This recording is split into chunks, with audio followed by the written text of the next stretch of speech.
How to fix Samsung A16 text reaction not working. So let's start the video. First of all, check your internet connection will be work properly or not.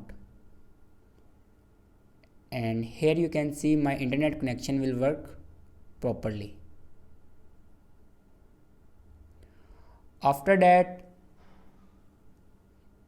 checking your software update, then open settings and scroll down and click on device care, and then scroll down and open software update, and here you can check your software updates. If it doesn't update your latest software, then update it to latest software. After updating your latest software, your problem will be fixed. Thanks for watching this video.